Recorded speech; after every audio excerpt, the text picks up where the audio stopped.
What is up, fellow sickos? I am Dan Valley, just coming at you with an intro, couple notes before Grant and I get to our one big question for every NBA team in the Eastern Conference. The first note, not about a team in the Eastern Conference, just to cover my bases, admit when I had messed up. I talked about the New Orleans Pelicans not being in the tax yet on the previous pod. They are in the tax. Antonio Reeves actually signed his deal, which was not on the sheet. And while we were recording, I believe, or I just missed it. It happened before. But then I didn't even have Carlo Matkovic, who that signing happened a while ago, his number on the books. And so they are in the tax. My opinion on whether they'll pay it hasn't changed. I'll be shocked if they stay in the tax. But it is something to note, though, as they go about the rest of their summer and any transactions that are to come. We just assume they're not done because you look at having their big man rotation of, not just Zion Williamson and Daniel Tice, but is Yves Missi going to play this huge role? Will they give any minutes to Carlo Matkovic? Something to watch, but again, wanted to cross my bases there. We had a couple people point that out to me that they were inside the tax. So thank you to everyone for staying on my shit. The other two notes that we have are about teams that we're going to talk about. We'll start with the Indiana Pacers. Signed Andrew Nembhard to a 3-year, $59 million extension. It doesn't change anything that we say about the Pacers. If anything, it kind of only complicates what we talk about when we get into, well, what are the opportunities going to be like for Benedict Mathurin and Jarris Walker moving forward. The contract is interesting in the sense that I don't think anyone will have sticker shock from it. It will kick in 2025, 2026. That will be the first year, and it will run through 2027, 2028. That's his age 28 season. So this isn't, it's a shorter, not that it's a shorter extension, but you don't have to worry about what's he going to look like by the end of it. That might be something you get into with his next deal. I think this number is high enough. If they scale it up, it'll be about $21 million in his final year. That won't even be 12% of the salary cap. Actually, this deal as of right now is not projected to be ever 12% of the salary cap. So keep that in mind when you're looking at, $20 million a year, basically, for Andrew Nembhard. Might be a number they can extend him off of as well moving forward if things go according to plan. What does get interesting, though, is that so this runs through when you look at that second to last year of his contract, and then also the last year. So the second to last year, you would have Benedict Mathurin in theory would be a restricted free agent, or that would be the first year of his extension. And then Jarris Walker in the last year of Andrew Nembhard's deal, that would be the first year of his next contract, whether he gets to restricted free agency or signs an extension. That final season gets a little interesting because the season before too, I think in 2 years, Indy's going to have some questions about how it wants to structure its books overall. But that final season is interesting because as of right now, they have about $155 million committed to Obi Toppin, Andrew Nembhard, Tyrese Halliburton, and Pascal Siakam. The salary cap that year is projected to just be super high. It's not going to be $200 million. We'd be about a year away from that, but it'd be about 187. Maybe it goes up a little bit from there, probably, but 187 million. So having 154 committed to about 154 and a half committed to just 4 players, that's not saying that this roster's locked in, but I think you would argue the 4 players are Toppin, Halliburton, Siakam, and Nembhard at this point. That's not accounting for what happens with Mathurin. And then also what happens with Jarris Walker, of course. So those are numbers that could expand on the books. Ditto for Ben Shepherd. This is all just as of right now, super placeholders, but they're big names in there, including Miles Turner. So when you read the first 4 names, it's 3 of those guys you hope are around probably in Nembhard, Siakam, and Halliburton. Again, nothing to say of anyone else who isn't under contract. Just something to monitor. I think it was a good deal by the Pacers. He showed out in the playoffs, but he's also been good for a minute now, where maybe we don't know if he has that sort of super high end offensive outcome that we've seen him sustain for, I don't want to say mini bursts, but medium-sized bursts. I think it's a good deal for the Pacers. I think it's a good deal for Nembhard too, just to lock down some security. That's still life-changing money. Finally, another extension to report. The Knicks did extend Tom Thibodeau. The only thing we just threw it away, and it was a throwaway comment about whether we said they would extend him by the end of the summer. And then a few hours later, they extended him. We don't know the exact numbers. I think Ian Begley, and I heard this on the Knicks Film School reaction podcast I was listening to, texted Jonathan Macri, the host of that show, to say that Tom Thibodeau's money is commensurate with the other coaching raises we've seen. And so that just means that he is making 8 figures annually. It's probably north of $10 million a year. The extension, same as Nembhard, runs through the 2027-2028 season. I think, I probably fall somewhere in the middle with Tom Thibodeau. I think the jokes about the minutes management are actually they're genuine still. I don't think that's you can't look at anything he's done and I guess really point to, oh, like what do you really mean? I think he can still be a little quick or stubborn when it comes to young players, but I do think he's become a more flexible coach overall. And I look a lot to the team this past year, not just because they were good. And we know that if you want your team to bank more wins than expected, Tom Thibodeau's a good coach to have. But I look at how he ran the team this year, and he was forced to do things like this because of the Robinson injury, because of the Randall injury, just because of having so many injuries, but just downsizing a lot, playing undersized. He's played undersized fours for like 2 years now. It feels like we saw some 3-guard lineups, which is why I won't spoil what we're talking about. I'm optimistic that what Grant and I discuss will come to fruition unless the Knicks go out and make any changes to their roster for the rest of this summer that could be considered material changes that actually impact their rotation. But I think, look, you have to do this deal, like just based off what he's done for you these past few years. And Knicks film's got an interesting discussion, and I hadn't given it a thought. They said he's on the Mount Rushmore of Knicks head coaches, and it's like, yeah. And so I will say what I haven't gotten into, and we're actually going to have Andrew Claudio, Knicks Film School, on, I think, while Grant's on vacation. We have something on the books. I can't remember the date or time right now. I marked it down. I think there's value, and we'll get into this more, of having, even if you don't, we make fun of just sort of the CAA ties in the Knicks, but just, we've also talked about the lack of alignment between front office and coaching staff in certain organizations at point. And there does seem to be, from the front office to the coaching staff to the players, I don't know if unique is too strong of a term here, but certainly a strong sense of alignment, of cohesiveness between all those levels, where everyone sort of feels like they're on the same page, that I don't think you can say about a lot of organizations in the NBA. Now, we know there's been disconnects before. I would point to the Cam Reddish trade specifically, with how Tom Thibodeau used him and how the front office seemed to value him. But all the jokes about the off-court relationships in mind, if in some ways, to this point anyway, it seems to really have benefited the Knicks. I actually don't think that gets talked about enough. We've talked about how confident the front office is. We've talked about how Tibbs has changed. We talked about Jalen Brunson taking pay cut, accepting less money than he could have been eligible for this summer, next summer. So that's an interesting thing that probably deserves more attention here in sort of a good way. Now, the Knicks are entering next year with expectations, a ton of them. Not that this past season was free money, but no one was predicting them to finish with the second best record in the East. And I can probably tell you right now, even if you said, oh, the Knicks traded for OG Anunoby, if you looked at kind of how much time Julius Randle missed specifically, and even Mitchell Robinson, you still probably wouldn't have predicted it. And then if you also said how much time OG Anunoby missed upon arriving in New York. So there's a ton of pressure here. And not to say that I think he would get fired. He's not going to get fired in the middle of the season, nor will they get fired if they have a letdown next year. Progress also isn't linear. The East could, at the top, theoretically be tougher if Cleveland's healthy, if Orlando gets better, if Philly's healthy, and they should be better. Miami could technically be healthier. And of course, you have Boston there. Milwaukee is healthier. So this isn't, I'm not already poo-pooing the Tom Thibodeau deal. It's just that this entire organization now is under a different sort of microscope, because we're talking, like, Knicks fans, I don't think they'll be offended by the sentiment, because I certainly wouldn't be. It's surreal that we're entering next season, and the debate is, are the Knicks the second best team in the East? Are the Knicks the biggest threat to the Boston Celtics to make it out of the East and get into the NBA Finals? That's the level at which they're being scrutinized. And so that puts everyone, Jalen Brunson, accepted that extension. If he ends up having a bad year, after finishing top 5 in MVP voting, you don't think people are going to come after him? It's a different level of pressure that they're facing.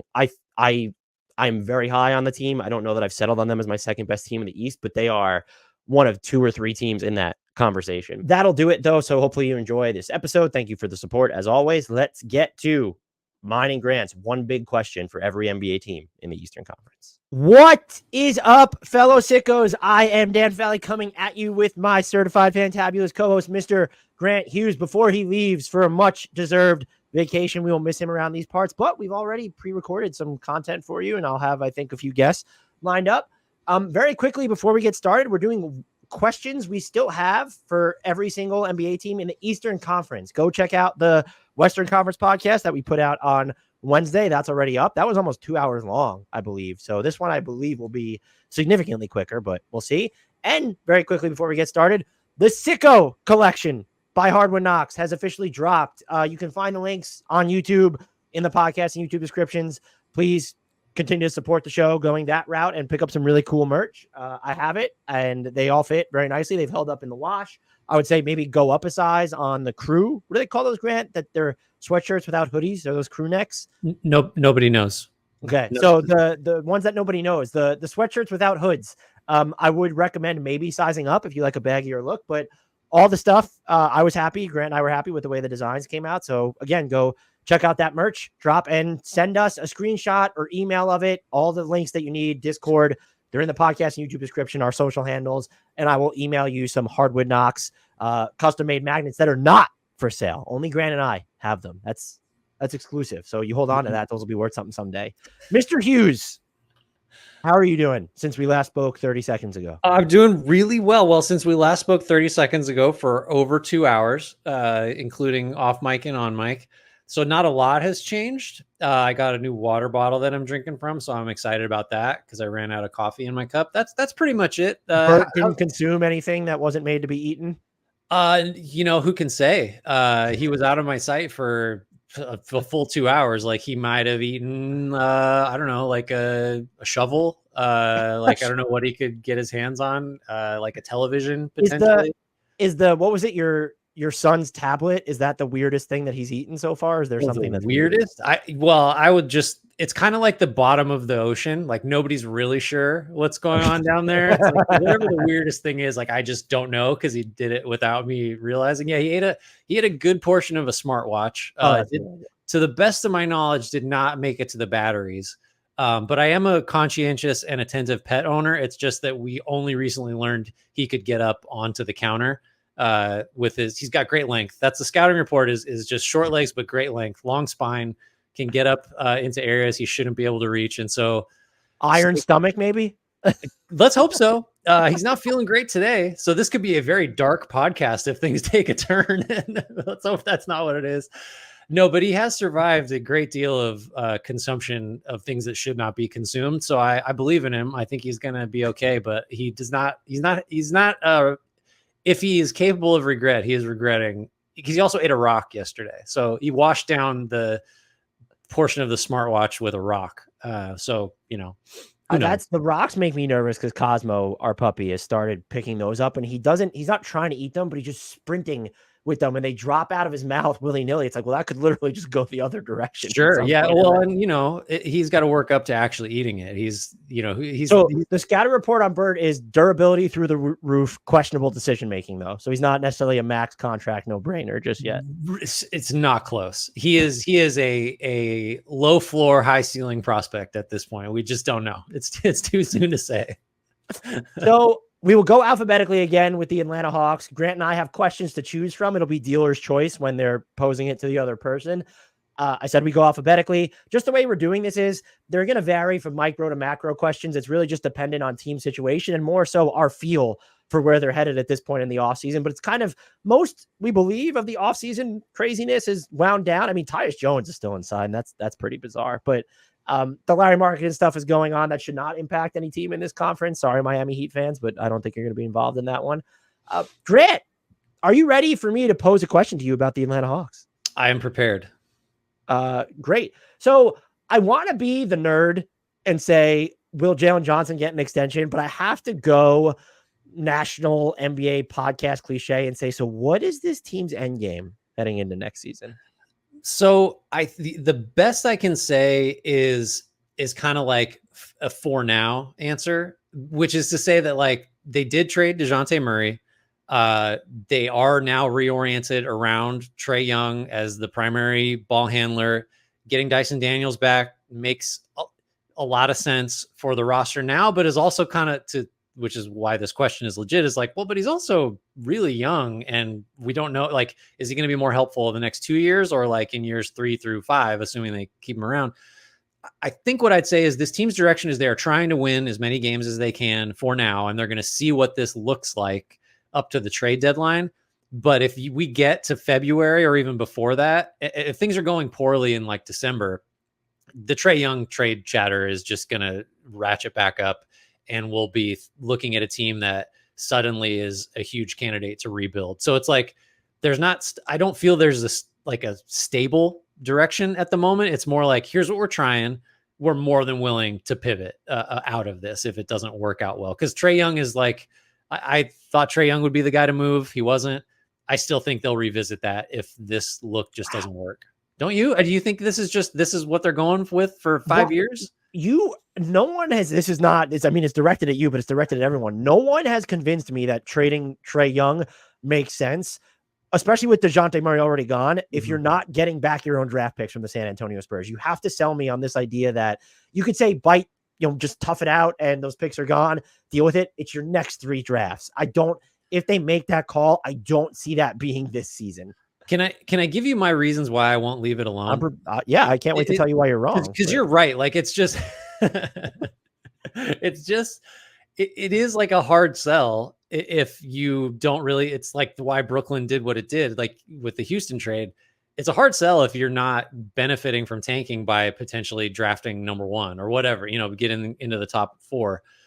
So like that stands against the Trae Young trade. I think I just lean on I guess it's some intuition, but it's also just the fact that like for almost his entire tenure, there have been questions about one, like, can you really build a winner with a guy that is on the ball this much that doesn't help you defensively? Answer TBD. Got a conference finals out of it, but that feels like the outlier. The other is just like there's constant whispers, rumblings, whatever, that like they just like guys don't like to play with him. He's not a good leader. He's really aloof. Like he just, there have been like semi-serious discussions about him moving, and I've never been convinced by the like tamping down of those when you hear it from the Hawks or from him. So it's one of those things that it's been an issue for so long that it's just like, you think about NBA history and like when it's an issue for this long, eventually the trade happens. And so like part of that is an indictment of Young as a leader, as an alpha, but part of it is just, you don't have this much smoke for this long without a fire eventually breaking out, I guess, is the messed up like way I'd try to analogize it. So that's all. But you're right. Like practically speaking, if you can't get your picks back, like tanking's not great, which is what you would probably do if you're trading Trae. And you would have to identify, if you're going to go that route, I would think you have to identify the team where we still want their immediate draft equity, even though they have Trae Young. And it's like, all right, I guess the Pistons, like, what are the teams? It's like, they trade for Trae Young, we still want their draft picks that are coming out instead of our own. A very quick question for them. I didn't want to put this as a main course one, but who plays more at backup point guard next year? Dyson Daniels or Kobe Buffkin? Can I just say Bogdanovich? No, that's not one of the who plays more point guard reps. I mean, Bogdanovich can do it, but that was kind of, they haven't. I mean, Kobe Buffkin is a point guard prospect who I was pretty high on when he was coming out of the draft, but Dyson Daniels, because he doesn't have the spacing element yet, although there's a 3 he hit actually same game against Team USA, drills a ultra deep 3, and then he has one that goes like off the side of the backboard from the corner. The Dyson Daniels experience in full. Dyson Daniels pluses and minuses are well understood at this point. If it's me, I would play Daniels more, just because I think the upside of him as someone, that can give you a different look as like an ace defender, and maybe at some point play with Trae Young. Although that's just, I don't know how realistic that is at this point. You just almost have to have like a big, wing or 2 next to him, ideally. I like Daniels just better in general. So I would play him more overall and at the point, just to see. Because if he can just be a point guard that can play like starters minutes, not happening this year, but like that's a prospect I'm very interested in. Buffkin, I guess I've seen less, 1, but 2, I don't know that he has like Daniels can change games defensively kind of already. And so I would like to see if he can do more than that to kind of really up his profile. Boston coming up next, unless you have more thoughts on Kobe Buffkin. Let's see. How long are they prepared to float this? Okay, we have to do the big man question is interesting, but let's just talk bigger picture.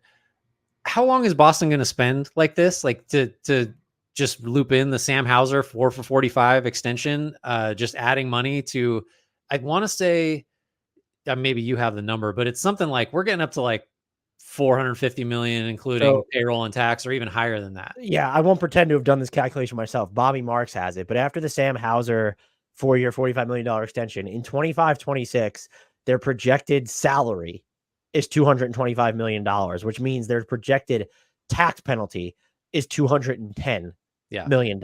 And by the way, if they finish over the second apron that season, their 2033 draft pick will not be able to be traded. So, and by the way, they're a second apron team this year. So now you're getting to a point where it's, we have to think about, are we okay with our draft pick just being not off just limits, but locked in position X until we're out of the second apron. So I think this comes down to, it's twofold where, well, who is going to end up being the collateral damage of like their spending reaching its limit? And I view this as one, maybe this is a whole like Wick Grousbeck has decided, well, I'm not trying to sell the team while still in control it. So I'm not going to have to worry about this for too much longer to be on the hook for the full whatever. I just kind of look at it as like, they're going to do it through next season.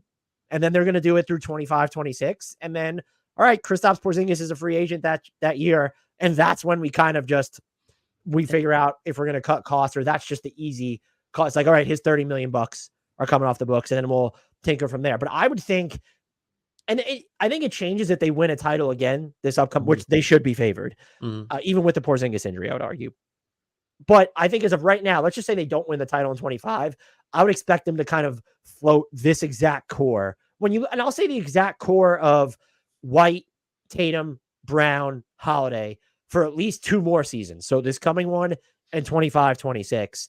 Would you disagree, or do you think it's longer, shorter? I don't think it's longer, just because I think Holiday will have probably aged past being what he is now in a couple years. But I think you have to go at least 2 more, unless like something, just assume we're not talking about like catastrophic injury or like, interpersonal. Jaylen Brown decides he wants recognition as the number 1 option elsewhere. Yeah. Jaylen Brown goes to war with Nike and they disappear him for a long time. I don't know. There's a lot of ways this could break up that we haven't really thought too much about.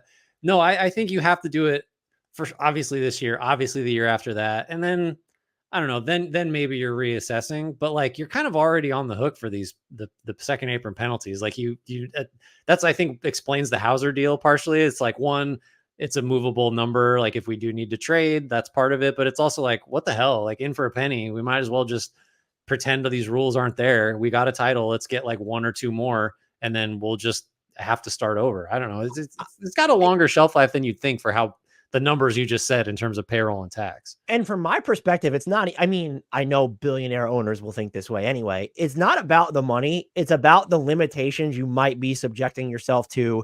Like in Boston's case, it's not even the transactional limitations in the moment where it's, all right, like we'll stack our top 7 to 8 for the next 3 years against any top 7 to 8. And guess what? It'll still probably rank no lower than 3rd, like ever during that window, if things stay exactly the same. It's what you're subjecting yourself to when you look at the draft picks, where it's like, oh, we're having, not that we can't trade these draft picks, but if they get moved to the end of the draft, like, is that when we need to start looking at, oh, we have to get out of this because we do have to plan for the next era and we don't want our draft picks just coming at the end of the draft at a time when, okay, 2032, that's like, no, this team is probably not together. They're probably not championship favorites in 2032. That shouldn't be a spicy take to anyone.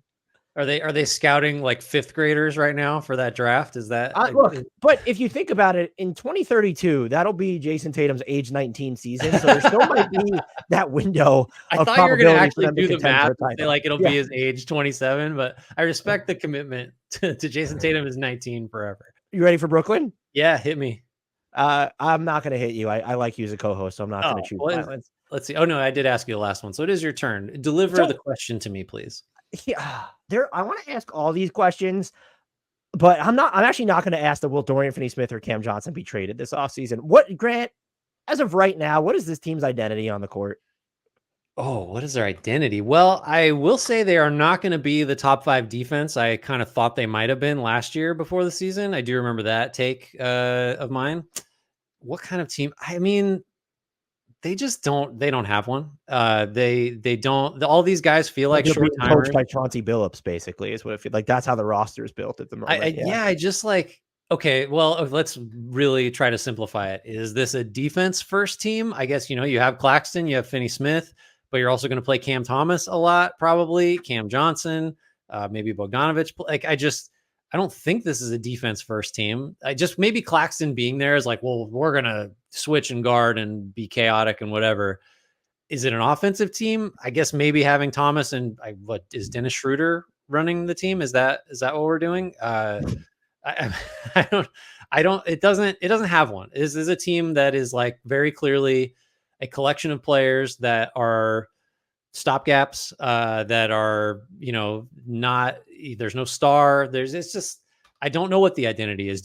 Like, I guess if you had to choose offense, defense, or some other direction, like, it just feels like these are short timers that are just here until they can be flipped for something that then allows you to build an identity. I think that, what was the word you used? Chaos feels like that's how I think they're going to end up having to play fast. They're trying to offset the lack of offensive talent. Mm-hmm. And then I think that will in turn make them pretty bad defensively.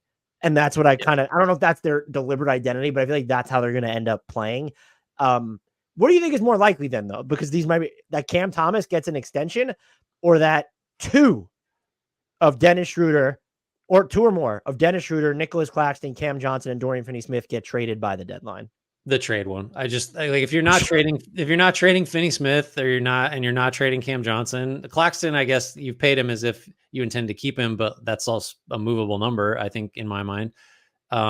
I would view every single player on Brooklyn through the prism of like, what is he worth in a trade, as opposed to like, what's he giving us on the floor this year? I don't think the team is operating like, well, if this clicks here and there and we can get this combination or this lineup works, we can win 43 games. Like, I don't think they're thinking about themselves that way.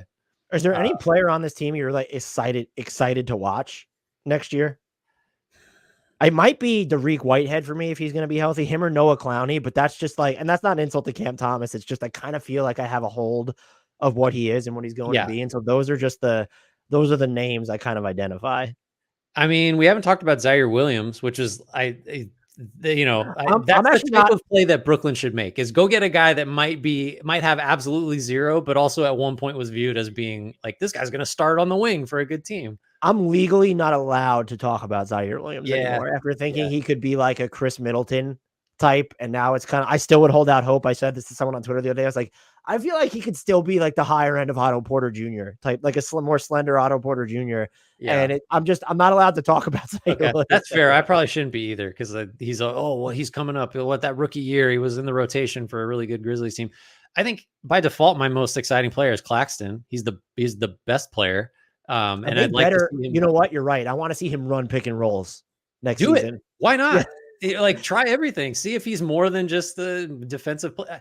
I don't know. I think I would like to. I kind of always have liked him, maybe more than consensus. I would like to see him get back to 2 years ago level. I think it's hard with the surrounding talent. I think if you watch him on a semi-regular basis, and this isn't like a flex, but if you watch him regularly, it's impossible not to think he's better than the consensus, because you see these open space drives or finishes in traffic. And I said this and I really meant it. Sometimes when he's attacking off the dribble, going downhill, I like forget that it's not Kevin Durant of like 10 years ago. And it's, again, that's the one thing. It's the one type of play thing, but it's just like, it's impossible not to watch that and be like, whoa, like this guy is more than just kind of like the rim runner and can do a bunch of things on the defensive end and switch. And also, the highlights are just profuse, where not so much last year, but just like him switching and just locking down absolutely everybody above the 3-point line.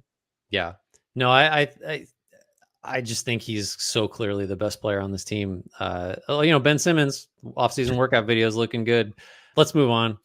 I have one for you for the Charlotte Hornets. I love this question because it is just like one of my most uncertain aspects of any team. So you phrase it as, will they have to lean into the tank? And in parentheticals, could they be too good if everyone's healthy? Because you change ownership, you change the front office, you change the head coach.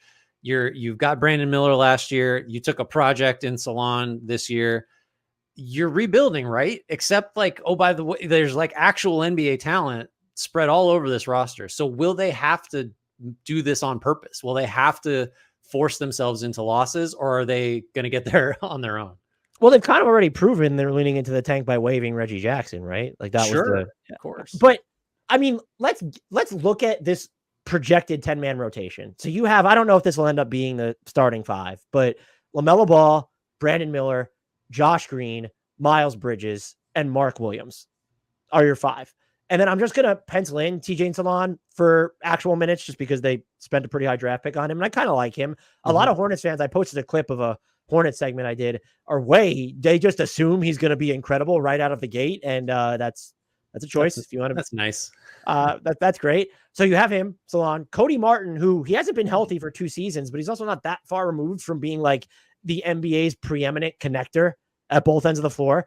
Grant Williams played great for them when he came over in the trade. You still have Nick Richards, who might be a trade candidate. And then is it Seth Curry or is it Vasilij Micic? Like, is it both? Because they're just in rebuilding mode. They're going to play 12 guys. And so let's throw Trey Mann in here too. And maybe Taj Gibson plays so well that the Knicks trade for him. Yes, they're going to have to lean into the tank.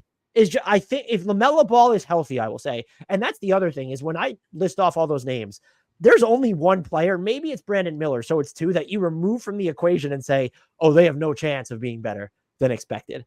But that's a real NBA roster. I don't know if they've done it on purpose. I don't think they did it with the intention of competing for a play-in spot, which I still don't expect them to make. But I think this is a team, and it doesn't have to be on the level of should they entertain trading LaMelo Ball this year. But like they have just players, Grant Williams, Nick Richards, Cody Martin. If these guys are healthy, teams are going to want them, and they will contribute enough to your product to where that might be the difference between you winning 30 plus games and settling in the sub 25 area. No, I think that's why their actions to this point, other like the Bridges signing is confounding for a lot of reasons, but the way they've operated is like, well, this is a team that is not starting over because there is just too much talent, but like winning a bunch of games this year does not seem to be the priority, except like the talent there, you might just back into 38 wins if you don't do anything, maybe more. I don't know. You don't have to get all the way to the bottom. That's the other thing to remember. Like if you're the 5th worst record, you got a fighting chance. That's enough where you don't have to really start shutting guys down or like, trading Grant Williams for nothing but a pick or something like that. But it's at least going to be a decision at some point. I think is the best case scenario that LaMelo gets shut down and it's not injury related. It's like this guy was so healthy and we were so good that like, all right, you know what? It's March. You take the rest of the season off. Buddy. Yeah. Well, it is if that's how late it is, if that's when it happens. I don't know. You wouldn't think that a whole new leadership group would be, wanting, there's a lot of holdovers. There's a lot of like veterans that kind of don't quite fit. Although this is a pretty young team, generally speaking. I don't know. I guess of the choice, they might be bad enough organically. Like if LaMelo misses time like that, and you have to sort of price that in given the last 2 years, but because it's not just like an if you'd apply, like, if Jason Tatum's hurt the Celtics, it's like, no, LaMelo Ball played like 50 some odd games over the last couple of years.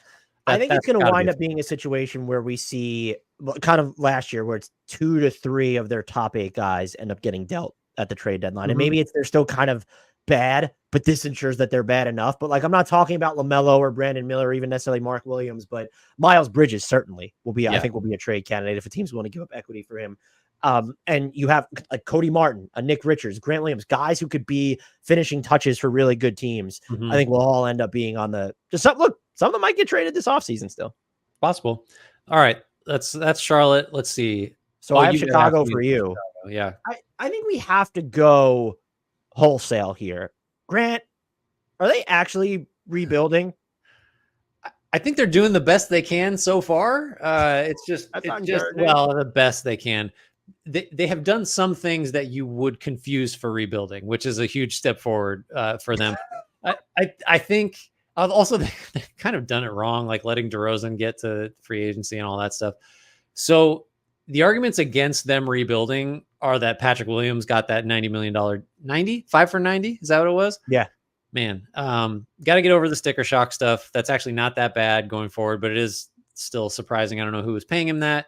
But like Josh Giddey's here. You would think that you would have gotten draft picks if you were really rebuilding, but Giddey is young. I guess I understand wanting a player.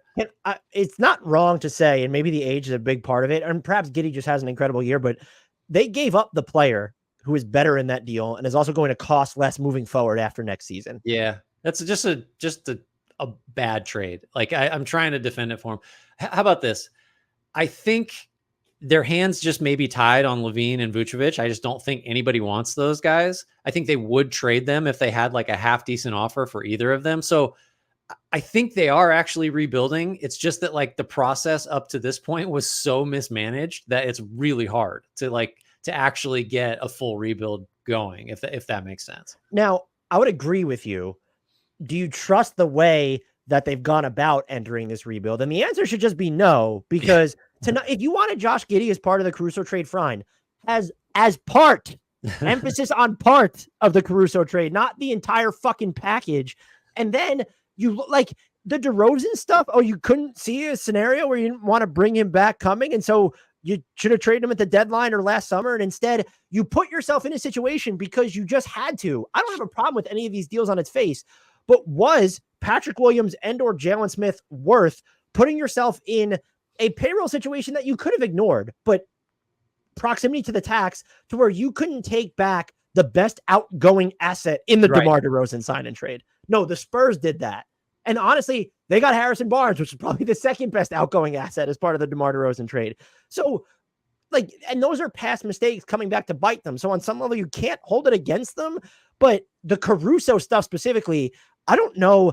That wasn't an issue of them waiting to. Yeah, maybe they could have gotten more if Caruso was traded midseason or had the extra year left on his deal. But that's a choice they actively made. Where it was like, we could have gotten draft picks for Caruso and we decided not to. And that's what's giving me. And by the way, the other thing they did, just kind of weird. You probably could have gotten multiple second round picks for Andre Drummond you just decided that one of the best backup bigs in the end, but bye. Peace. That's like you really, I'm trying not to hold against the Bulls, like the 17 stupid anti-rebuild things they've done over the last 3, 4, I guess even getting close to 5 years now.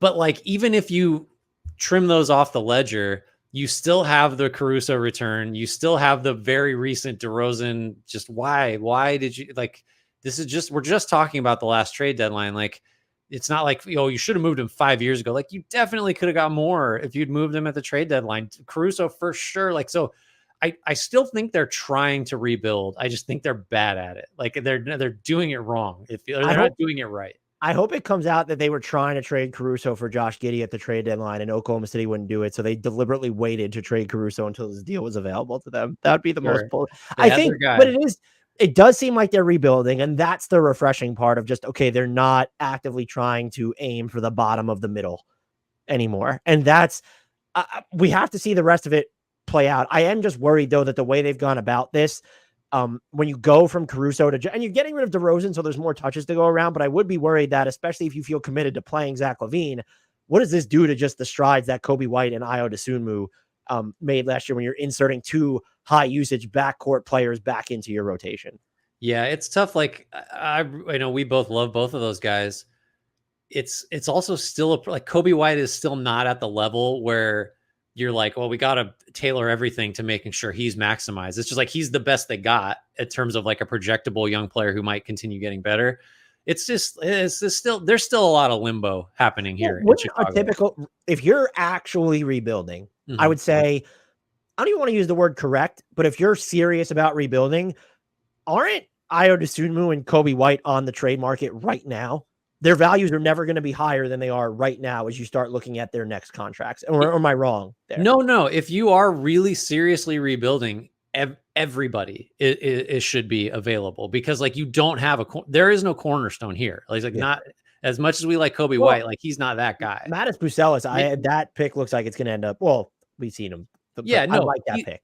But he's right. The level of uncertainty we have about him is off the charts, and he's clearly the guy you'd say like, okay, that is the rebuilding piece. That makes sense. Like they're just not there yet. So every single player on the roster, I guess excluding him, should be viewed as like, what's he worth in a trade, as opposed to like, what's he going to give us this year as we, win 30 whatever games.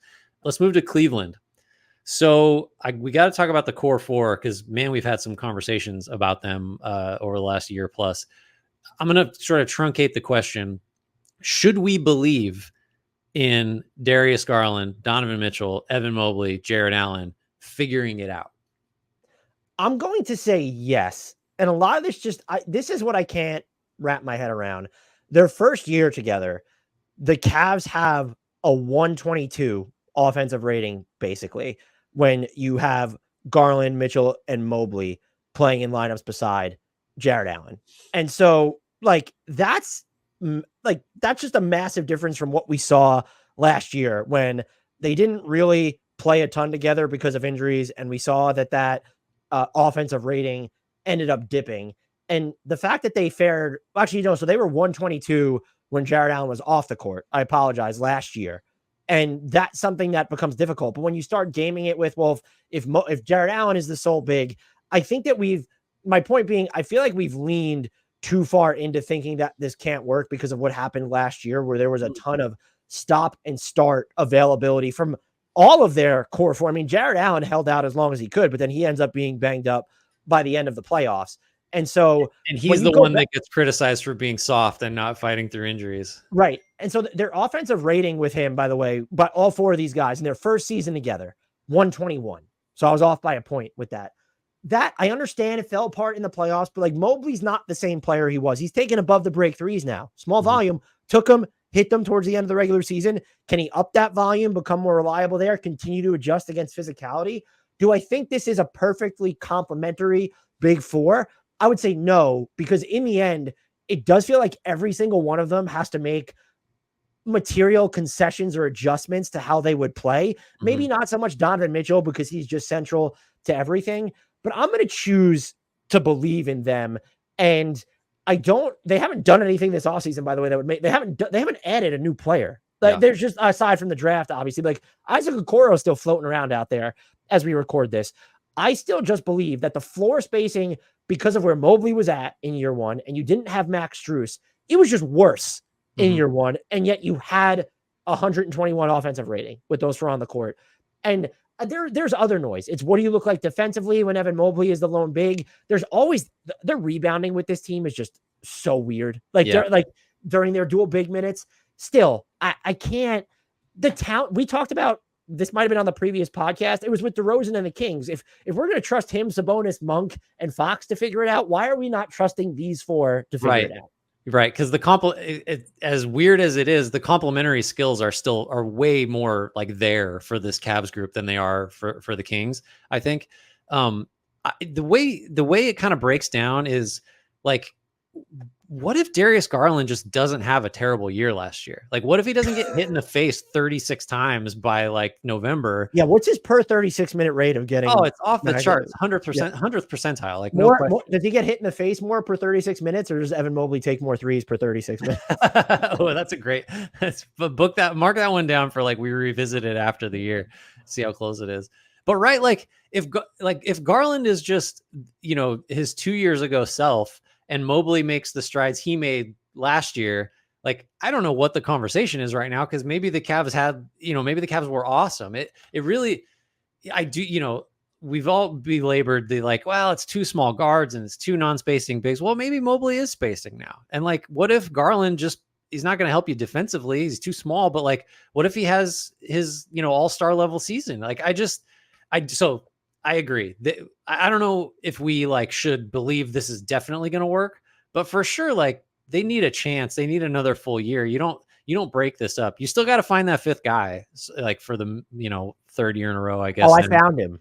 Did you?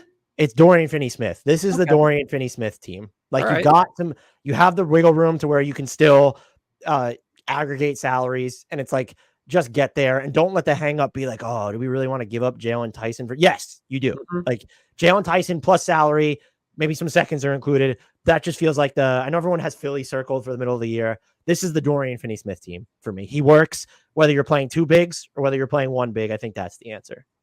Just Moses Moody fits in perfectly. Trade for him. Warriors. Again, we want to, by the way, us saying to keep them together. If people want to talk about how we contradict ourselves, go back to that podcast after they were eliminated from the playoffs and the Athletic drops that pre-written post-mortem. And Grant and I still will eat through the Cavs for the way they traded Jared Allen in that piece. Disgusting. But yeah, but I'm also on record a million times as well. You probably gave me an over/under of like 1.5 of the core four being gone. I was like, hard over. There's no way Donovan Mitchell's back. We haven't talked about this though, but there's kind of been much ado over Evan Mobley getting the max with the potential for it to go to the super max. We say this all the Brian Windhorst calls this the fun max. It's when you have to bet on unfinished products. And I think that I will say what the Cavs are asking Mobley to do. And this is what we might've gotten right. Remember the initial podcast where we called the Jared Allen contract a disaster for Cleveland? I think the part of that we got right was we were worried about whether that would infringe upon Evan Mobley's growth as an offensive player. That's still something to factor in. But the fact that he's this good already in, I'll say, less than ideal offensive circumstances most of the time. I can't bring myself to have a problem with that. You made the case of why give it to him now? Why not make him wait? I think that's fair if you thought you were going to save money, but this isn't a team that was going to have cap space next Right. summer. It's more defensible for them than Houston, who we talked about on the last pod, because they don't gain. His cap hold's enormous. They don't, it's not like, oh, this opens up flexibility to do whatever. That's not the case. So I have to give to you the Detroit Pistons. What do I want to go with? All right. Okay. I have to ask this. Grant, which of their 5 main prospects is most likely to get lost in the shuffle next season? You're in this weird spot where they just have 5 guys that they are, according to their draft position, they are heavily invested in. Cade Cunningham, who they already gave the max extension to, also didn't have a problem with that. Jaden Ivey, Jalen Duren, Ron Holland, and Asar Thompson. But you're also in a unique position where 4 of those guys were drafted before the current front office was put in place. And so we could get into whether you think they have enough spacing around Cade now in general. I would argue the answer is yes. The problem is none of that spacing comes from the other 4 most important prospects on the team. Right. So to me, it's pretty clearly Ivy, and part of that's because it's sort of already happened before, even before Ron Holland shows up, Ivy was like, well, I don't know, what does he really do for this team? Like, he's got to be on the ball, but like, Cade Cunningham's on the ball. Like, this is Cade Cunningham's team. Like, so that's, plenty of teams have a secondary offensive initiator that is an iffy shooter, and you don't love his decision making and his deep. Like, Ivy could work, but it's like we've already seen Ivy with less surrounding young talent than they will have this year. Kind of like, actually, maybe Killian Hayes is gone, so Ivy's just going to play plenty. But like, it has to be him, because I think Thompson, you just play him for the defense and hope he figures anything else out at all.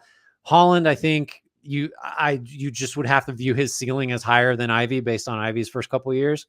So I think it's fairly clearly Ivy for me. Do you have another candidate that you think might get squeezed? I'm wondering if it is going to be Asar Thompson or Ron Holland, just because there's so much overlap there with the concerns that they bring. But I think when you're looking at Jaden Ivey, this is kind of, speaking of contradicting ourselves, this feels like, should he just come off the bench? Does that make the most sense for this team? Because you're able to kind of split up your spacing then that way between the starting 5 and some of the bench units, gives him more opportunities on the ball. But we just said you have to start Scoot Henderson in Portland. And now we're going to sit here and be like, I do think it's different because Cade Cunningham is already that primary guy in Detroit. And Ivy's had a longer stretch to sort of show what he does or doesn't have. I don't know how fair that is just given the situation, but Scoot's got one brutal year. Ivy's got a couple that probably weren't quite as bad, definitely weren't quite as bad as Scoot was, but not great. I feel like, and this is true for any of these guys, but maybe more so for Ivy, because we're far enough in now where if he gets relegated to bench duties, it's kind of like when we see a guy fall from a higher salary range to like a minimum salary, it's so hard to recover. It's like, if you get sent to the bench now at this stage of your career for Ivy, it's like, is that just what you are? Like, Chris Dunn went down that road, like super highly touted, but same kind of similar thing. It's hard to get it back. And so it would feel like a big concession from the Pistons. And having said that, I still think he's just clearly the guy that makes more sense to bring off the bench. So you're just admitting, and it doesn't help that it'd be a different, like, so they're not demoting or bringing him off the bench to favor Killian Hayes. They're like, he comes off the bench when he's 16 games off the bench, whatever it was last year. It's we're doing this to better balance the team and actually increase your opportunity. And there's more coherence behind it because, again, like, he's not making a sacrifice based off these. The other, if you really wanted to game it out, well, I want to phrase this way. Who is, and it's obviously Cade is the answer. So aside from Cade, of the remaining 4, who is like immediately the most important? Like, you're looking at, like, they're going to be the ones that are central to the closing units. They're going to give them real opportunity next season. I'll give you my answer. I think it's just having the sample size with Asar Thompson. I think it's him, but I also am just like, the front office drafted Ron Holland. Yeah. And so is it just him? I think on the theory, I was going to say Holland. I love Thompson so much, though. I just think that defensive potential is so rare. But Holland, to be fair, ever since Was said Holland was his top guy, I'm just like, well, he knows more than I do, so I'm on board. Like, I just believe he could be the best player on this team, eventually. I don't know how realistic that is. The front office picked Ron Holland. The front office did not pick anybody else here, so I think he's your guy. right? Like that's just how it works. Who's next up? I got the Pacers for you. This is a question I personally have, so I'm going to throw it to you and you can solve it for me. What is the plan for Jarris Walker? What are we doing? I don't, can I'm going to answer your question with another question. Okay. Do we think that they have a plan for Jarris Walker? Well, the plan seems to be like, let's really make it hard for him to prove that he's worthy of building a plan around. And part of that's him, like he just wasn't any good, but he got just garbage time minutes last year. You bring Toppin back, you got Siakam, Turner obviously is there. Nesmith kind of works as a 4 sometimes too. So it's just like at this point, Walker has to play extremely well to justify minutes, especially since this team is good. I don't know how he's set up to do that. And if he does, then you've paid Toppin, to be your third or fourth big guy. Like I just, I didn't even mention Isaiah Jackson. Like the front court's fairly, congested, especially if you have some guys play up like Nesmith. So I don't know what the plan is. The plan maybe is like prove it, which is kind of a rough way to go. And I don't know that I didn't dig too much into Summer League just yet, but like seems like he played well. And then moments from Johnny Furphy, just another name that could be sprinkled into this mix. It feels like the plan is that they're going to develop him as more of like a wing defensive type player, but I just don't know if that's going to translate offensively. And after re-signing Obi Toppin to a deal that I don't think a ton of teams are going to be hot to trade for, you've almost locked yourself into that scenario. And I would argue by doing so, unless you're prepared to just decide that Andrew Nembhard extension eligible right now, I think it could be 478, whatever it ends up being with the average annual salary that they can extend him off of. If you decide like he's not like, because if you decide that that's what you're going to do with Jarris Walker, well, then there's a trickle down effect of, well, what does that mean for Benedict Mathurin? Because of right now, it's kind of hard to like, you could view him as, well, he's like just a pure 2. It's like, well, that's going to, if you like Nembhard and Halliburton and you want to see those minutes together, that gets a little bit iffy. Like you have Ben Shepherd sitting here as well. It feels like, and this is stupid to say in theory, because they don't play the same position. They should actually be separated by even more positions than they are right now. Benedict Mathurin and Jarris Walker are not both going to be integral to this team. Like you're almost choosing between one or the other because of the ripple effects it has on the way that you flesh out the rest of your rotation. And so maybe this is really a question about Benedict Mathurin, but it does seem, and I don't necessarily know why, when you look at the makeup of this team, that they still feel more invested in Benedict Mathurin than they do Jarris Walker. And that's Benedict Mathurin can wind up being a very good NBA player, showed flashes last year, even on the defensive end. But that just, when you look at the setup of this roster, I don't understand that when you look at what they're, and so, but you could also say, well, they have Pascal Siakam, and that's someone who plays what should be Jarris Walker's best position. They don't have that in theory with run into that issue with Mathurin. So I go back and forth here. My answer here, and it's incomplete, is I don't think that they have a plan for Jarris. I honestly don't believe that they have a plan in place for him.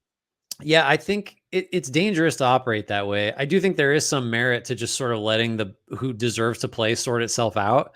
It's just Walker is not, so far, has not gotten, and it's hard to imagine him getting like not fair is the wrong word, but like enough opportunities to prove like, oh no, I do need to get 20 minutes. Like it's just, and then it's at whose expense.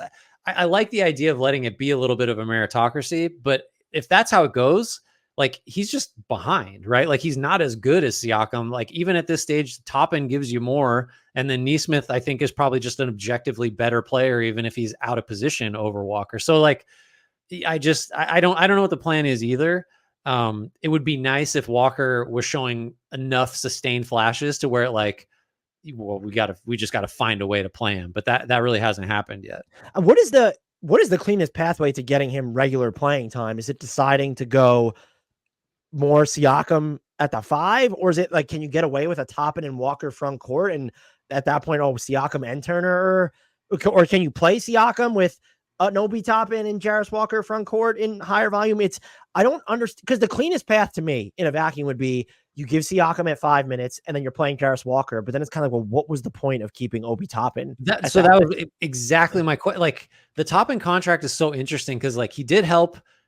He fits their style as Everybody drink. Asset preservation. Like you didn't have the resources to go sign someone for the money you gave Toppin in free agency. So you just What? bring him.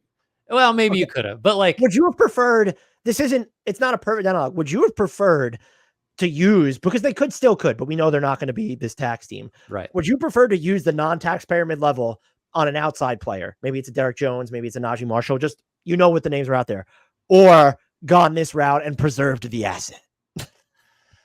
The number, the contract number, what is it? 4 for 80. I also want to know who is. 4 I for want to know 60. why he couldn't just get mid-level money. Like, what is I know this is base. It's around mid-level money, but who was the team that was prepared to give him an average annual value of $15 million? Well, I wrote something last week, I think, just about how like it's just a weird. You can defend the top end retention, and you also sort of can't. I sort of understand it. To answer the original question, like the way you give Walker opportunities is to not have brought Obi Toppin back. It's just so then there's just a rotation spot in theory that's there.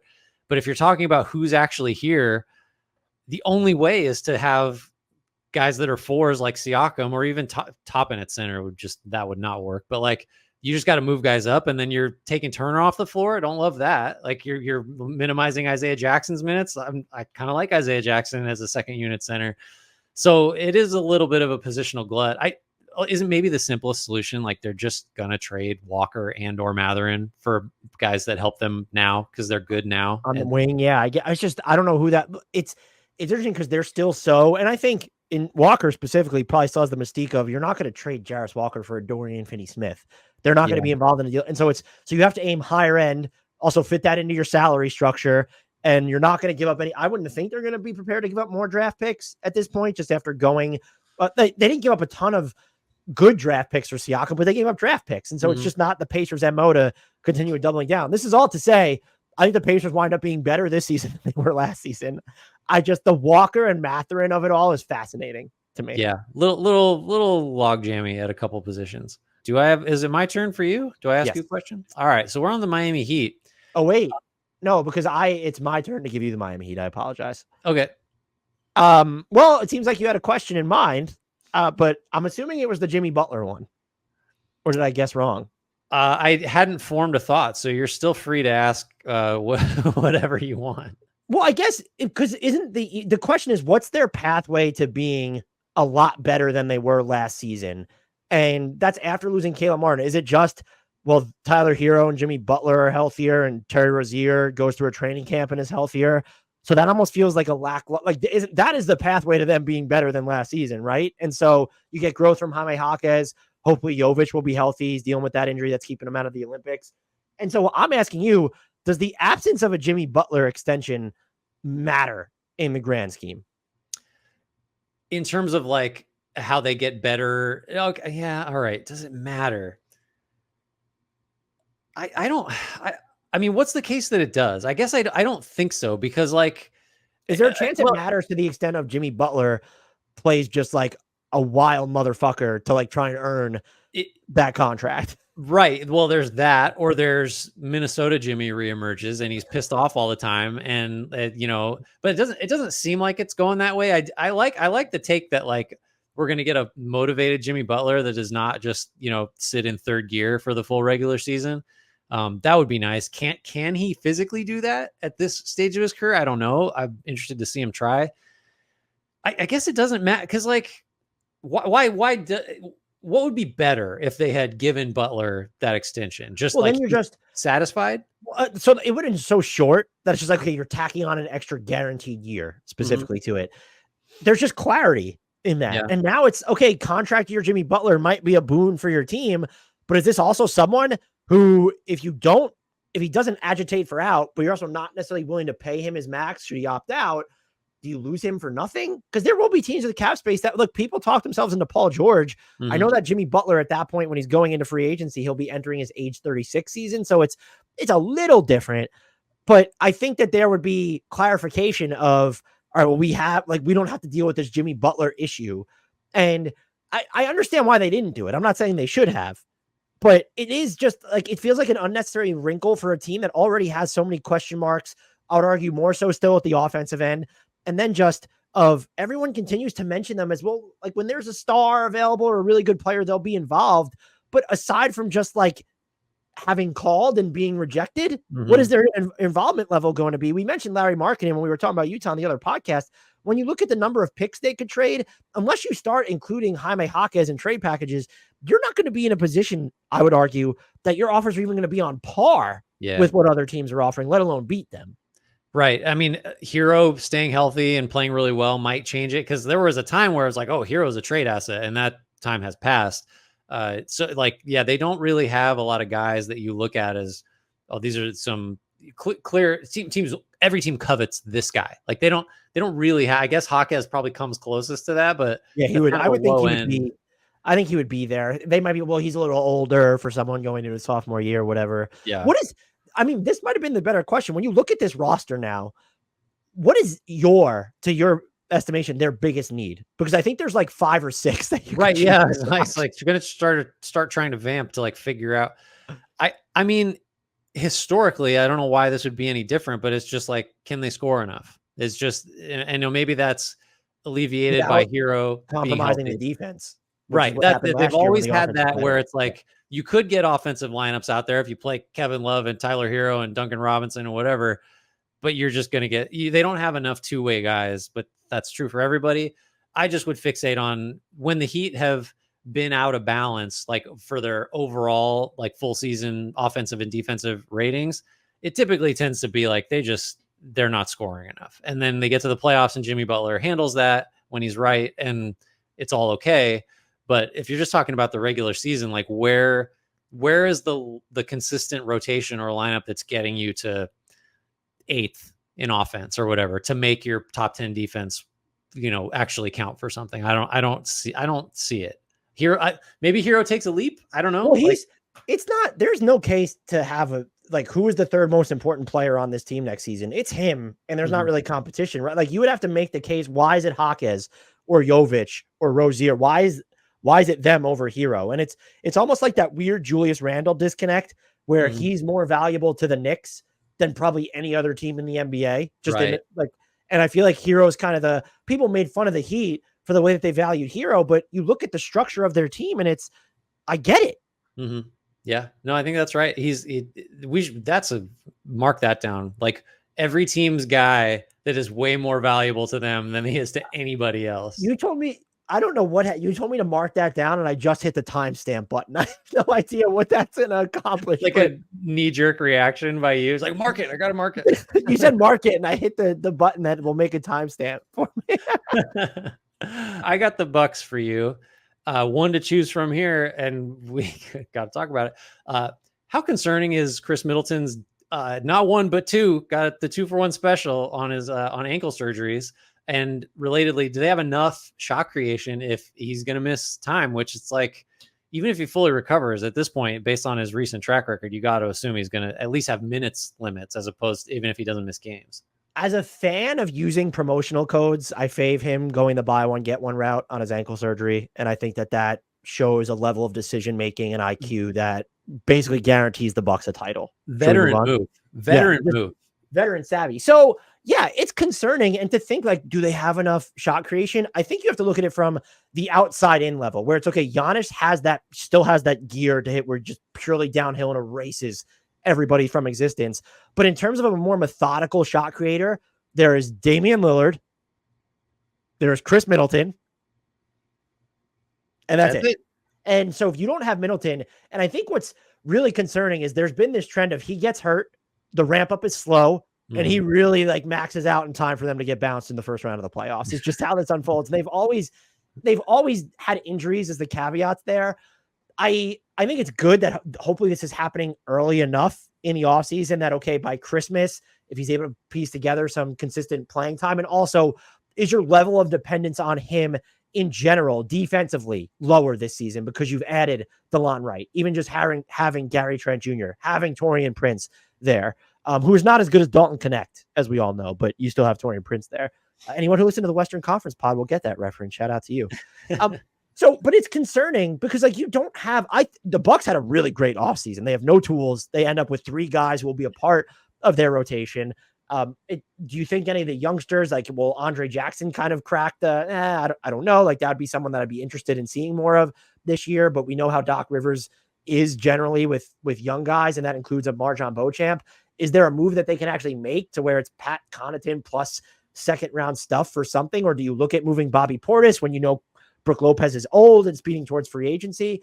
This is all to say, if I had to do a scale of 1 to 10 on my level of concern for the Chris Middleton injury, I'm going a 7. And I think the big thing that's making me feel relatively okay, even though a 7 seems pretty high, Damian Lillard's getting older. Damian Lillard's also going to be better. The off-court transition will be easier. I look at what he shot on catch and shoot 3-pointers last year. I think it was sub 33%. That's not going to happen again. No. Like, that number is going way up. And then just the extra year going through a training camp with Doc and Giannis together and knowing that, okay, this coach should be here past November, December probably helps. I just expect them to get better. They're a little deeper. Are they athletic enough? Absolutely not. Do they have enough shot creation if Chris Middleton or Damian Lillard gets hurt? Absolutely not. But when you're at this level too, short of being the Boston Celtics or the Oklahoma City Thunder, you go through every team and there's that 1 or 2 players where, well, they're hurt, we're fucked. And you could argue the Bucks have had more writing on the wall when it comes to Chris Middleton's health than other teams.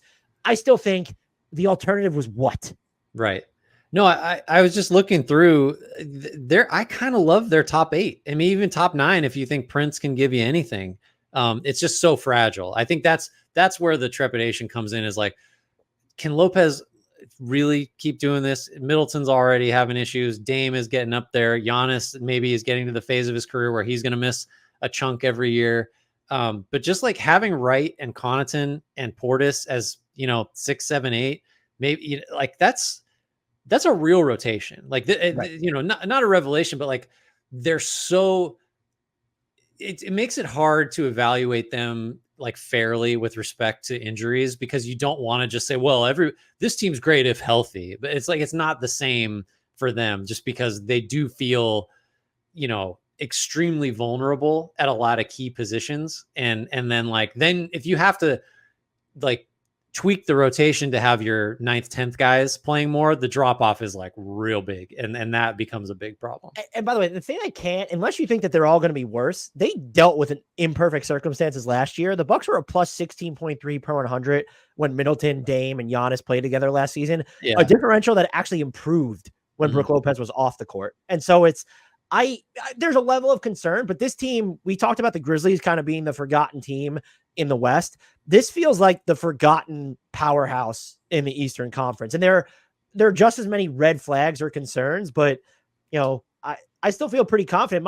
Honestly, I want to spend more time thinking like, well, do we see Giannis at center more this year? Because you have Lopez and Portis for now, but with the additions of some of these perimeter guys, a lot of their non-Lopez minutes seem like they would be more intriguing if you skew smaller. And I think you're just maybe getting to the point in his career where it's like that just makes more sense to have him. Especially Middleton's limited or injured. I think it would make more, like, Giannis is more of a mismatch as a shot creator maker at the 5 than he is at the 4. Right, for sure. And I think defensively too, if he's got to move around a little bit less, like I know they do play him, they kind of spare him and have him rove a little bit, but if he's just like, your job is guard the pick and roll now, like just get into drop coverage and be long. Gary Trent Jr. is not going to do it. Someone's got to. Nope. Gary Trent Jr. is getting a steal or nothing. You speak of roaming. Gary Trent Jr., even when he's not the roamer, he's going to be the roamer. He's roaming. You can't turn roaming off on that guy. I have we're up to the Knicks here for you. Yeah. Oh, you're asking me a Knicks question? What did we do wrong? We alternated. So I'm going to ask this question, even though I think these other two might be more important, where it's, will Julius Randle get extended? Will he be traded?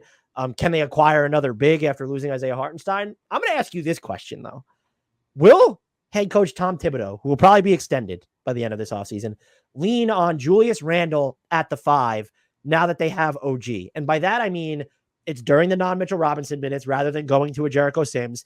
And the way you rationalize it, if you're someone who knows what Tibbs likes to see from his 5s, Julius Randle is your 5 on offense, and OG becomes your 5 on the defensive end.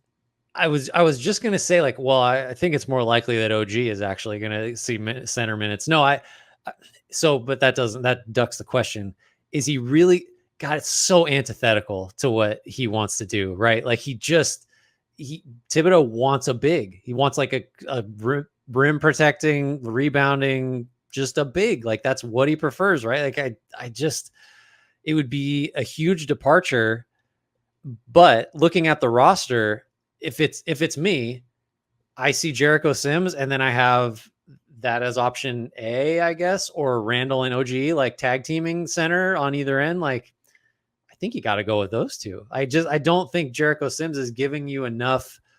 And it's not like Jericho Sims is like this hulking, Mitchell Robinson size guy either. So you're probably giving away size anyway. So you might as well have that size be really highly skilled. So I will wishfully think that Thibodeau will go that route. But if they sign, if they get Bismack Biyombo or like the equivalent, just some scrap heap actual center, then like Thibodeau might not be able to resist it. I've seen some people speculate, like, could they do a Miles McBride for Nick Richards type trade? And I might be too high on Miles McBride, but it's like, just because you drafted Tyler Kerluck, you don't get to go trade what if Steph Curry could win Defensive Player of the Year. It's just not, you don't have a license to do that. So yeah, I'm with you. And I think that the best way to even view it would be do it during the non-Brunson minutes. So cater to the defense more, where it's maybe, so with OG and Randall, you're also playing Hart and Mikal Bridges. And then maybe that's the Deuce McBride minutes, or maybe you put Dante DiVincenzo and say, look, Julius Randle's just going to run the entire offense for us anyway. So now we're kind of, all right, we're giving up size at the 5, but we're still really big everywhere else. So I hope they do that. I think it's more likely that they end up acquiring a big that leapfrogs Jericho Sims in their rotation, and then by extension leapfrogs the Julius Randle, OG Anunoby front court. That's my gut feeling. And I also don't know how to square away, because I think I know OG didn't take a discount, but Jalen Brunson set an interesting precedent of taking less. If you want to winnow it down to the 3-year pay cut, he still gave up. I've called it a Dante DiVincenzo a year over the next 3 seasons. And that sets an interesting precedent for when Mikal Bridges goes into extension talks, which, to correct I did not realize this, but because he has multiple years left on his contract, he's not eligible for that bigger extension in 6 months. He'll have to wait until the offseason to do it. They can only extend him for 105% this season. If he signs 105% extension, that's just like the Mikal Bridges trade was a win. They didn't give up too much. That was a stroke. There will be an investigation if he signs 105. Right. There might be an investigation anyway, when you look at the level of the number of Villanova players here. But with Randall, it's the extension talks are part of this too, right? It's the Jalen Brunson set, because there's no earthly reason to pay Julius Randle, Mikal Bridges, or even OG Anunoby more than Jalen Brunson. Right. He's your best player, your guiding force. And do you think, because I think it's part of this question, do you think the Brunson extension increases the likelihood or decreases the likelihood that the Knicks keep Julius Randle, or even say that Julius Randle signs an extension? I don't know how it decreases it. Just because it's like they don't want to pay him a lot more than Jalen Brunson. He's not willing to take a discount, and so he doesn't sign an extension, and that's where you're at. Yeah, but we have to bring back the other point about how Randall, like, I don't know that there's going to be open market offers for Randall that are so crazy. Like, it might be possible between Brunson taking less and setting a precedent, and the market for Randall being like not exactly super hot, where you can almost like, organically is the wrong word, but it's sort of like, oh, it just makes sense that you're going to come back now with Brunson setting the tone for less than maybe we otherwise would have had to pay you. I don't know. Am I ever going to get over like did they need Julius? Like, is he really like the fit here? But I do think the second unit stuff, if you can really work the rotation where he and OG do play the 4 and the 5 when Brunson's off, you're a really different team than you are with the starters.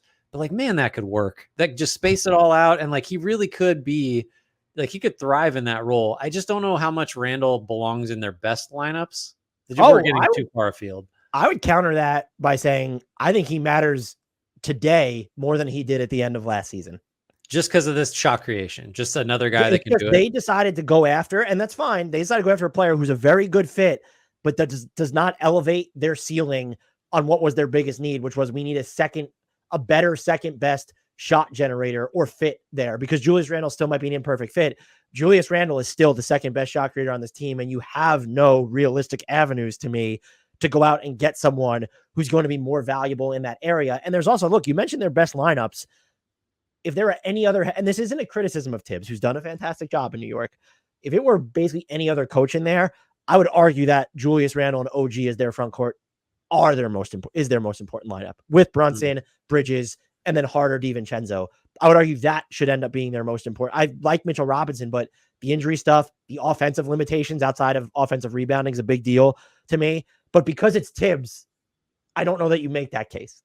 Yeah, I don't know. They're going to be a really interesting team, more so than a lot, just from the perspective of like, who's going to play? Like, and what are these lineups going to look like? Because they got a lot of different ways to go. And I think to your point, like some of the most interesting ones are just very not Tibbsy. Like he's just doesn't like to do the things that might actually unlock some different layers. Would you care to guess how, I'm trying to see if like who should qualify for this, but care to guess, and this is so messed up because of I'm going to take Precious Achiuwa out of here. So give me a second. Would you care to guess how many minutes or possessions, Julius Randle and OG Anunoby played last season without Mitchell Robinson, Hartenstein, Jericho Sims, or Taj Gibson on the floor? So I'm allowing Precious Achiuwa to, if you want me to remove Precious Achiuwa, yeah. Do you think Precious Achiuwa should be included in this? As in the like filtering him out, like without Precious Achiuwa. I mean, is he even on the team? No, not right now, but I'm saying I'm actually going to include him because the idea of you're not going to play, I'm saying get to Randle, OG as your front court. Achiuwa would not be. So the question is, how much did Randle and OG play the 4 and the 5 together? Without another big. Without how much did they play without another big? God, they didn't even overlap for that many games. Do you want me to give you an over-under? Would that be more fair? Do you have the ability to tell me how many games they played together? Is that showing up on what you're filtering? I wouldn't be able to filter it out that way. And I'm going to tell you right now, I'll tell you how many games it is in just a second. Okay. I mean, it's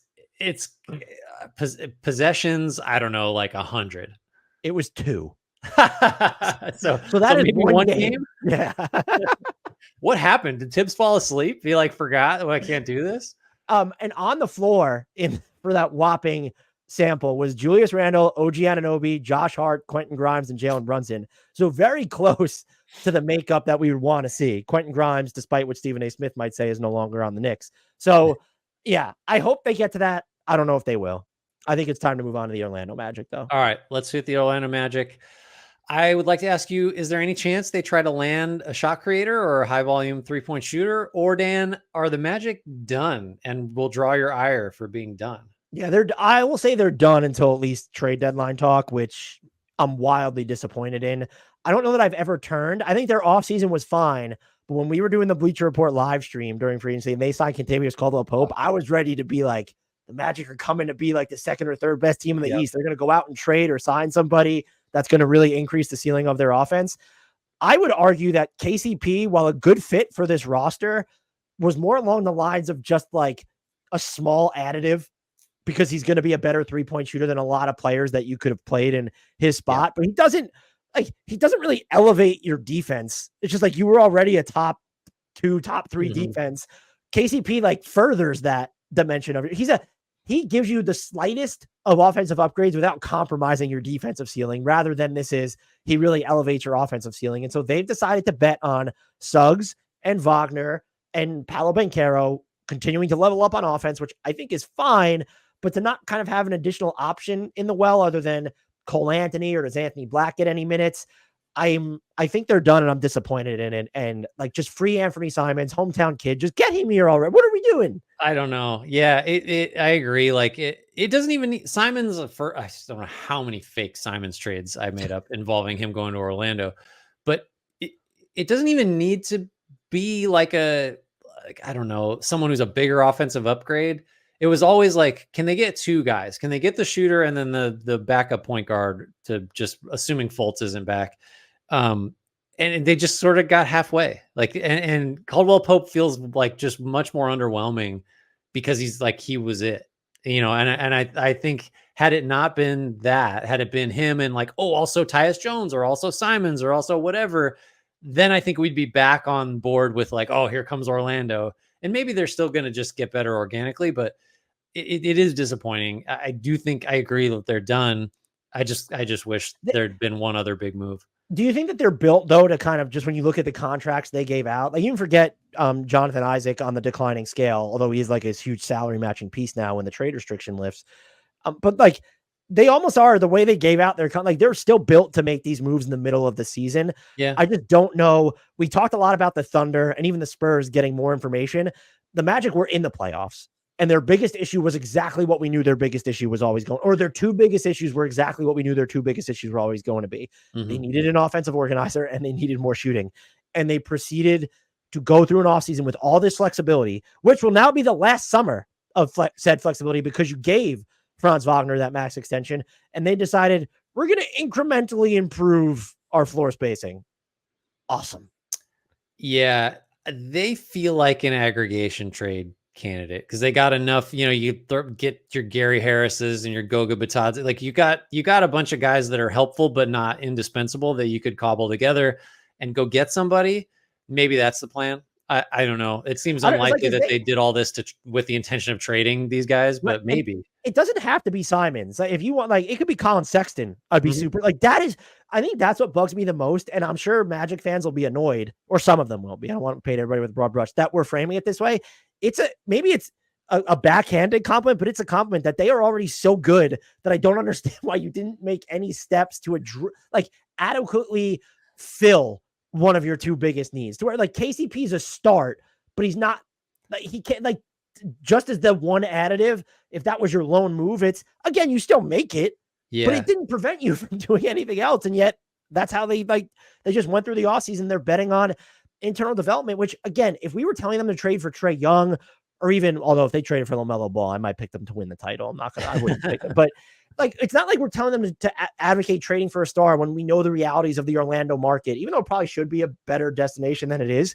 It's like, this was a move where, no, you're not gutting assets. Like this is a very medium-sized moves, and there are a bunch of different ones that you could have made, and you have so far not. And that I'm just a little bit disappointed by that. Yeah, and I think like the improvement from within angle is defensible, but like let's say Anthony Black becomes someone you can play for 25 minutes a night, or maybe even more than that. He's still kind of like Markelle Fultz in a lot of ways. So it's like your growth isn't like huge from that perspective, assuming Fultz isn't back. Like you just kind of have a similar. I don't want to sell Black short. I do think he has like huge potential, but you know what I mean. Like the organic growth path is tricky. Where's the offensive upside on this roster? To me, I view it as just like you're looking at Suggs and Wagner and Paolo Banchero, who could all be closer to finished products offensively than not. That's not an insult. They're already really good. But like you're betting like that, like it's not coming from any, unless you just think like Jed Howard's going to come in and actually play this year, and that's really going to open up the floor for all these drives for Wagner and Paolo and Jalen Suggs.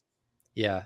No, I think we should leave Orlando here by saying like we both think the Magic are going to be really good. It's just they're going to be similar. Yeah, I mean, when you look at there's the Sixers, the Knicks, the Bucks, and the Celtics. When you're assuming pretty good health, those are my top four in the East, and then it's like Orlando's either. And it wouldn't shock me if you said, "Well, Orlando was better than the Knicks or the Sixers or the Bucks." Yeah, sure, I'll believe it.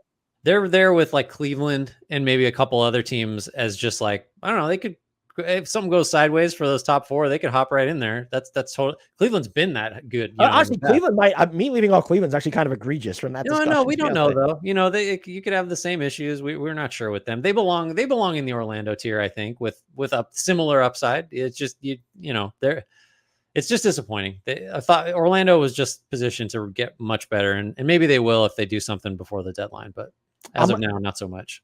I'm going to call an audible here on our Sixers question. Okay. I have a couple to choose from. I think the one I was most interested in, well, actually, I thought I was interested in was like, what's their closing lineup going to look like? Or who do they target with that KJ Martin salary slot? I still think they should have paid him a little bit more, but that's besides the point. Grant, because we talked about this already, should the Sixers be concerned about Joel Embiid's play with Team USA? How could you not be? He had that one block against Germany. He had a phenomenal block. He almost got off the ground to pin the ball to the backboard. Almost made it.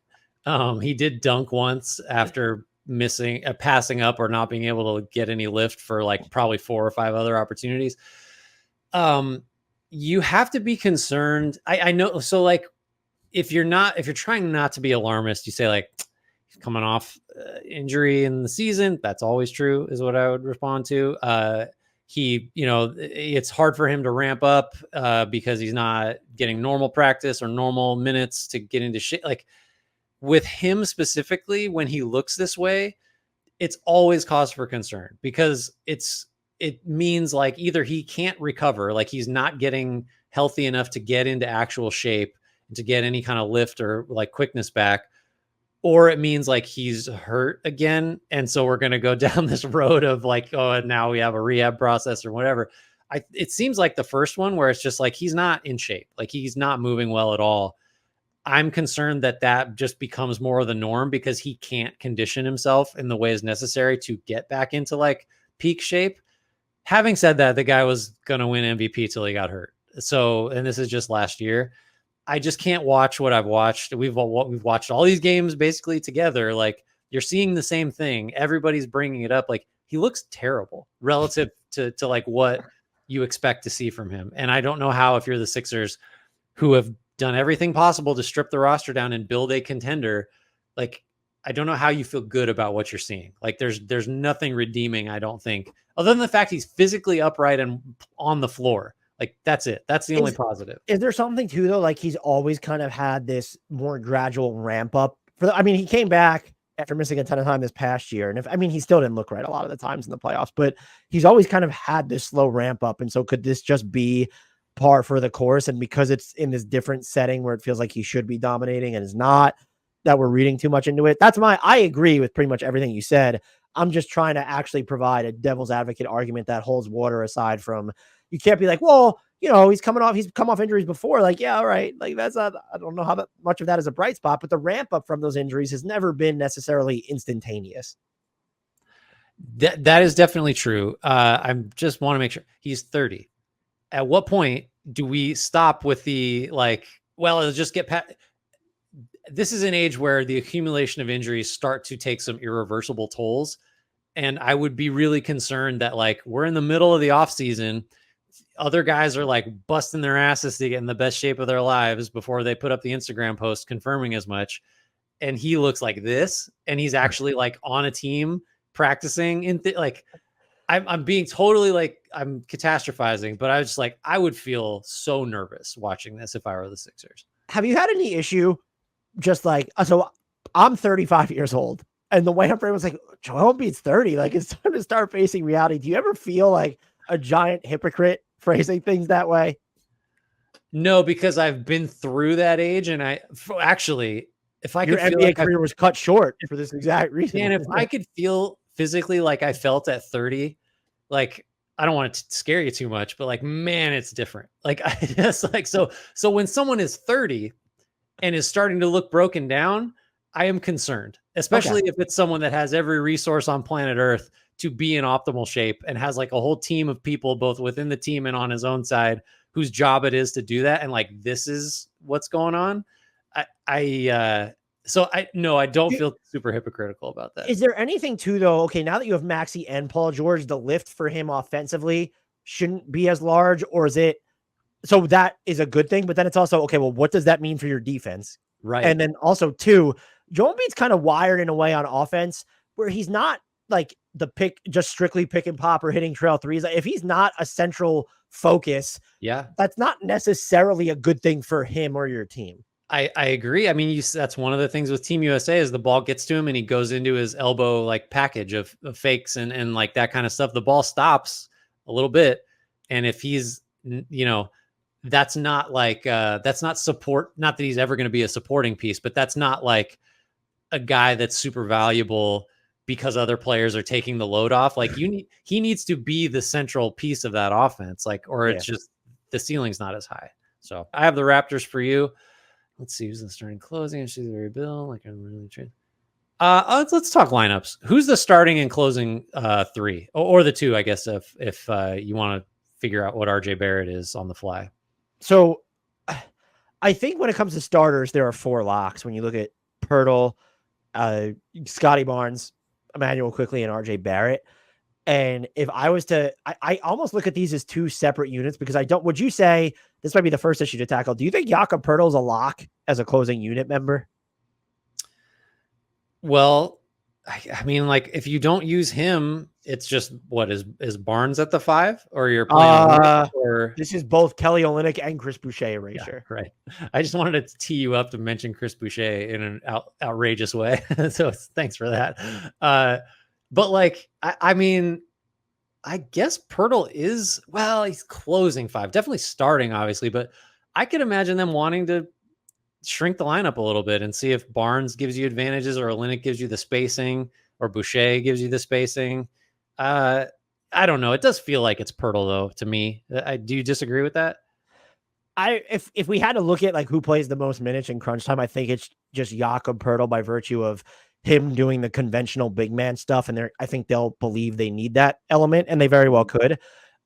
So this would to say then there's like 4 locks as part of their starting and closing unit. I guess if you had to pick though of the 4 locks, who are they most likely to kind of futz and fiddle with? The answer is probably RJ Barrett still, right? It's not Emmanuel. We know it's not Barnes. Yeah, it's not Barnes and Quickly by default, so that has to leave Barrett. I think I'll say it's Pirtle. That's still going to be my pick because I think that the way Barrett played for them is Pirtle more so than Barrett for sure. Yeah, but those are the two where it feels so. It feels like there's really just there's those two, like Emmanuel Quickly and Scotty Barnes will be in every single most important lineup for Toronto. Yeah. But rounding out the starting 5, I'm curious which name you would go with, what starting, closing, whatever. So I think your options realistically are Grady Dick, Bruce Brown, Ochai Agbaji, and if you wanted to put Jacoby Walter in here, just because what are the Raptors if they're rebuilding, that might be a look.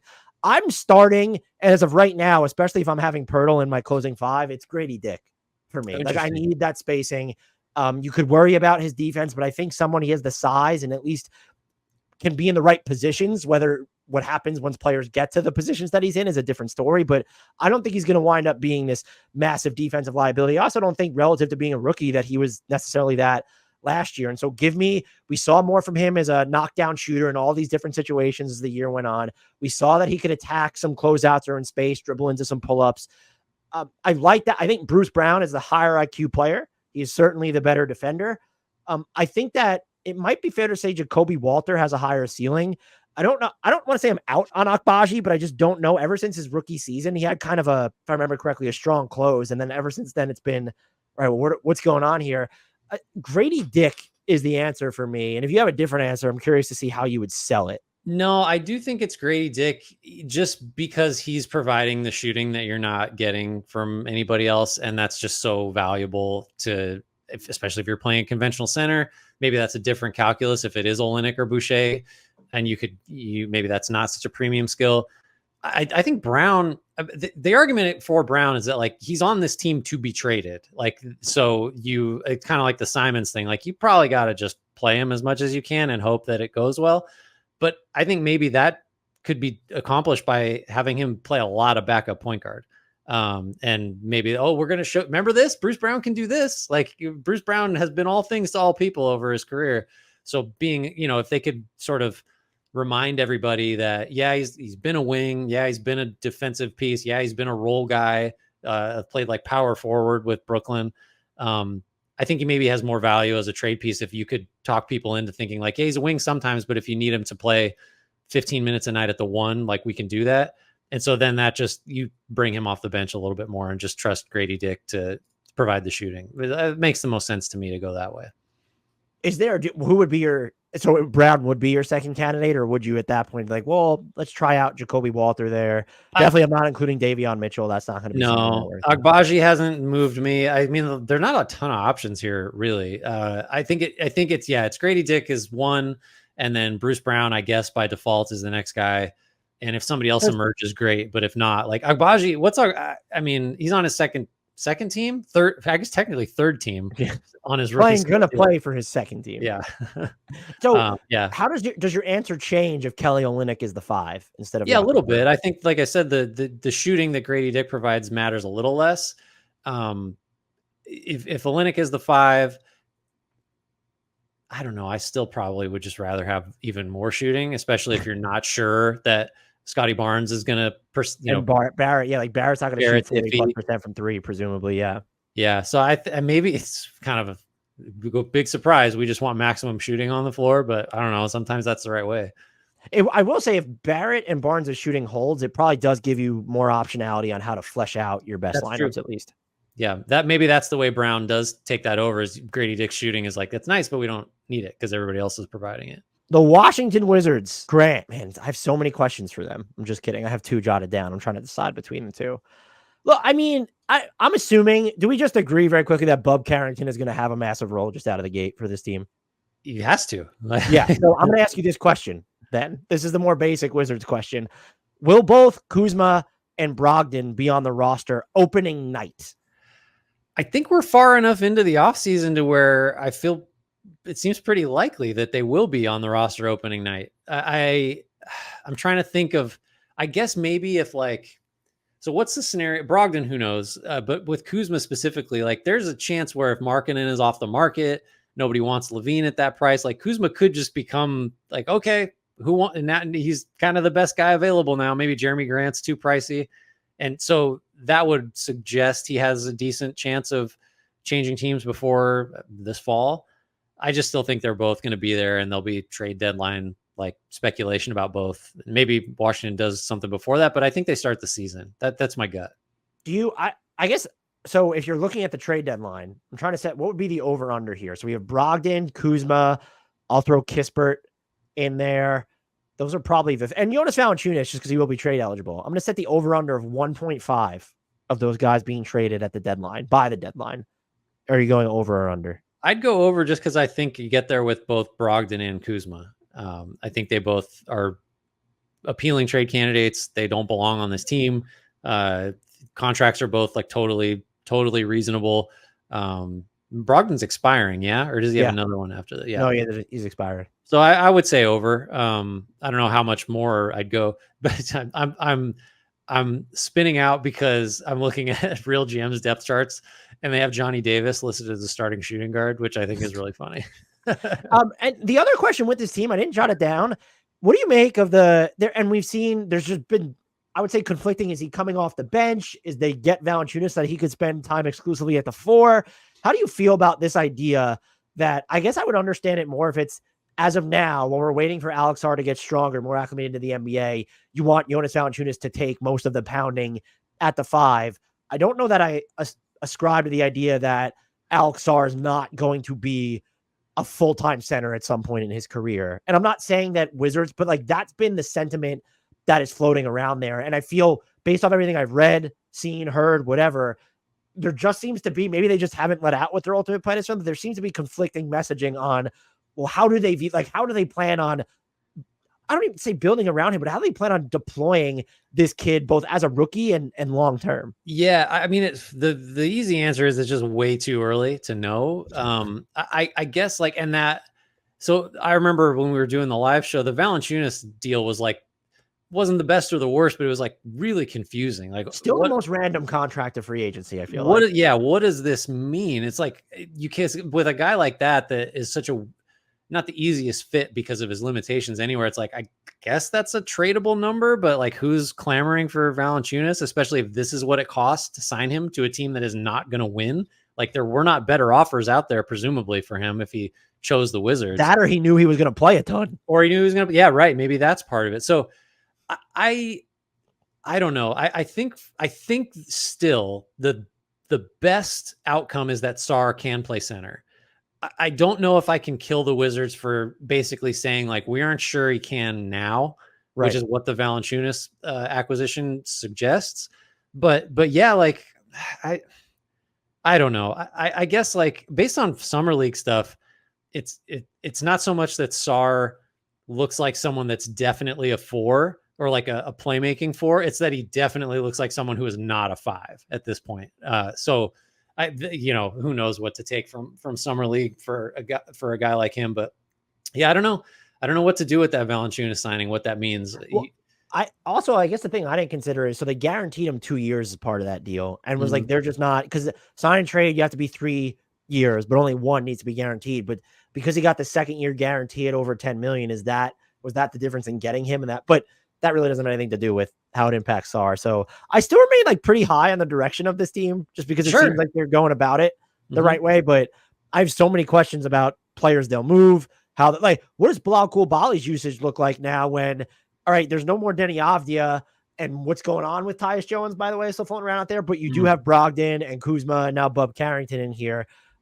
So many questions, none of them like damning or morbid, but just I have so many questions about this team. Yeah, and then that's fine for where they are. Like I liked the Holmes deal. It's doing some asset preservation. Everybody drink Sadiq Bey, Holmes, like even Valanciunas. I get not a preservation, but like yeah, I guess that's you could trade him to somebody for $10 million a year. Sadiq Bey getting paid for an entire year just to rehab his Good for ACL him. injury. But yeah, The good for him. Avdia trade is still You I have don't to you have to love Bub Carrington, which I'm yeah assuming they do. I don't. I've seen some of the highlights from him, and like the passing feels like okay, like that's going to be uh-huh. incredibly interesting. But we know how we Right. collectively know how we feel about Denny Avdia on this It podcast. just feels like they decided this is as good as Avdia is going to be, and even if that's true, like that's someone you keep because he was really good.